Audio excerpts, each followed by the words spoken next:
Felicia, this is all about traveling to Iceland in the summer. I'm so excited for Let's talk about ice, baby. Let's talk about you and me. Let's talk.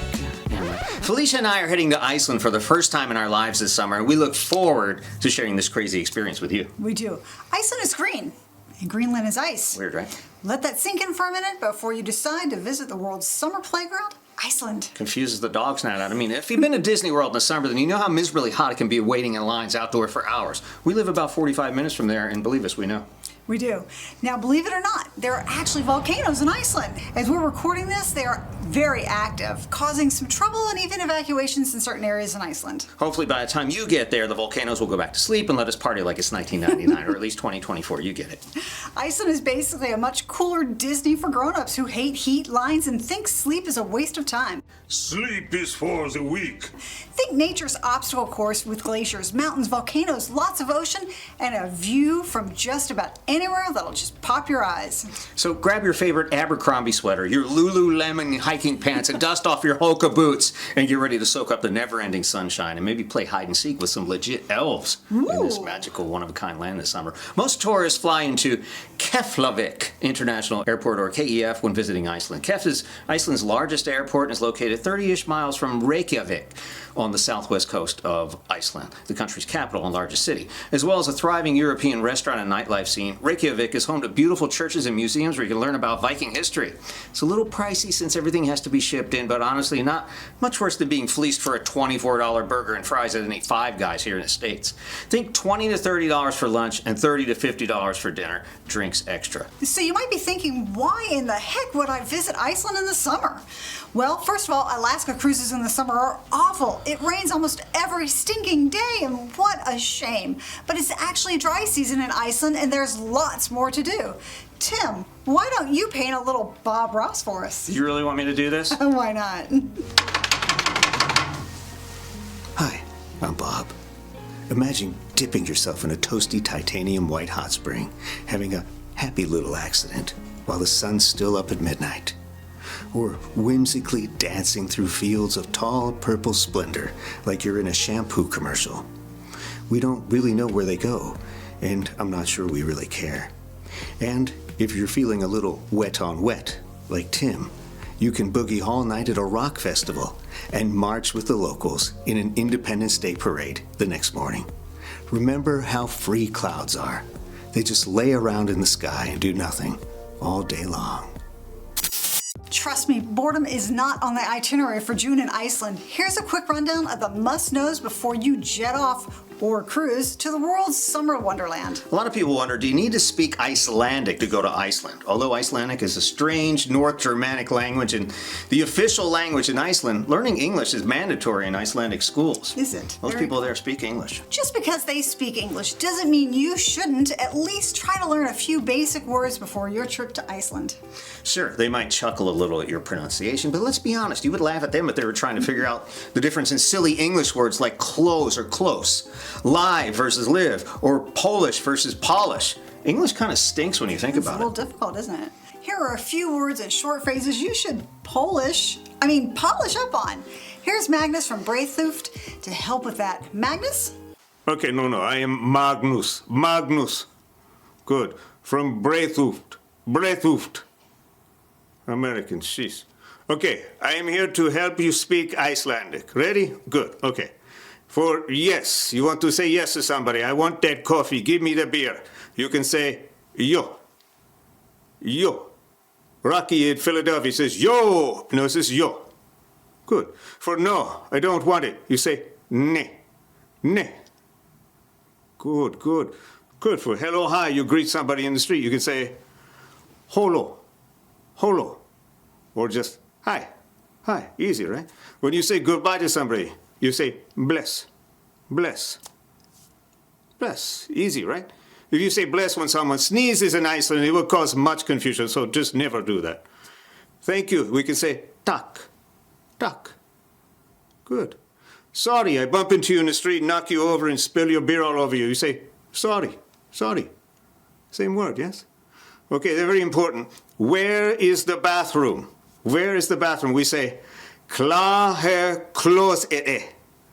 Hvar er klósettið? Claw hair. Close it. Good. How about if I walk up to you, drop and give me all your money? You would say, Ye very fan kel sinuna. Ye very fan kel sinuna. Oh no, please. Hey, bless. Wow, that was, different. Anyway, sorry, Tim. Sadly, there won't be Northern Lights in June. Iceland's famous neon dance in the sky takes a summer break due to the sun hogging all the spotlight. Iceland boasts the midnight sun, with the longest days of the year. On the longest day of the year, the summer solstice, which typically occurs around June 21st, the sun rises around 3 a.m.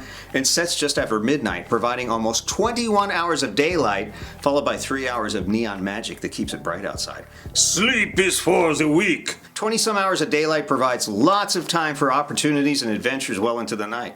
But hey, that just means more time for daytime shenanigans. And don't forget your sunnies and sunblock. With the sun playing overtime, you'll want to protect your eyeballs and keep your skin from turning lobster red.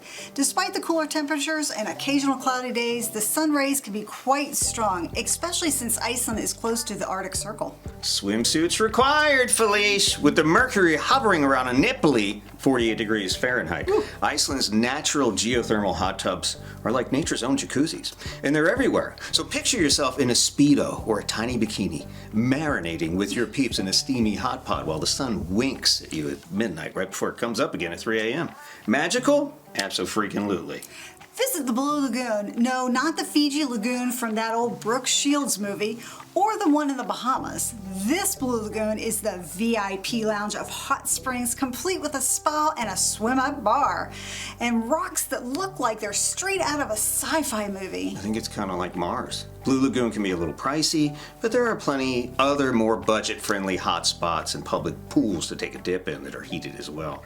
This year, with the above-average volcanic activity, there is the possibility some of these hot springs may be temporarily closed for your safety. Unexpected 2,000-degree lava burns usually don't end well for humans, Felicia. Not at all. The Revenge of the Purple Lupines sounds a little like a terrible Netflix alien invasion movie. These beautiful Alaskan imported flowers brought in to shore up the soil have turned into Icelandic superstars, painting the countryside in shades of purple during summer months.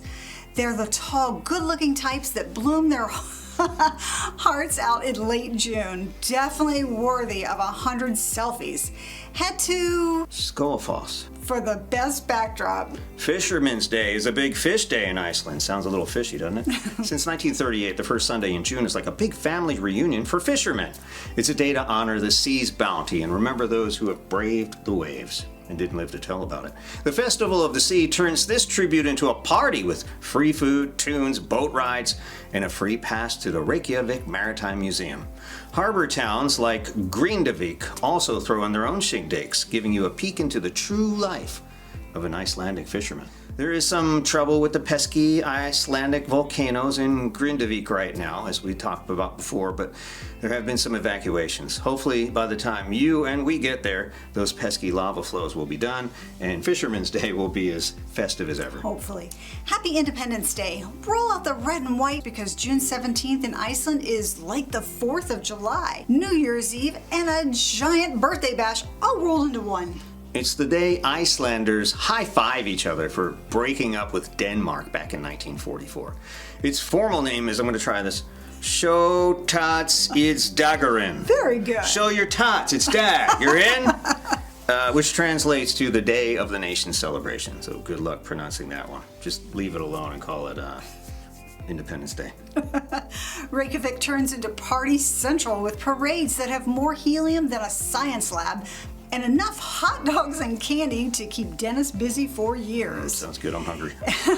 If you've got little ones, this is the jackpot of fun. It's like Disney, but with Vikings. Sounds exciting. The evil Icelanders. But hey, it's not all sunshine and unicorns. Well, actually, it's a lot of sunshine. But watch out for those midges. Kind of like mosquitoes, midges are tiny vampires that feast on human blood and leave itchy bumps. No way. But don't worry, they're usually hanging out at the water's edge plotting their next attack. Just slap on some lavender spray and you'll be as bulletproof as Superman. As for summer weather in Iceland, June's got the thermostat set to a mild adventure with a side of suns out, fun's up, guns out, too. Sure, it might get a little bit nippy with the breeze, but that's just Iceland's way of keeping you cool while you're looking hot. Hey, everyone looks good in a sweater, right? Am I right? And remember, layers are always your best friends, like a fashion onion. You can peel off or pile on as necessary. So pack your bags, grab a waterproof jacket because Iceland likes to keep you guessing, and get ready for the time of your life under the midnight sun. And there you have it, a fun-sized, easy-to-digest guide to Iceland's summer fiesta. Plus, we'll be there this June, so it's guaranteed to be epic, you know what I mean? Bye, Felicia. I knew she was going to say that.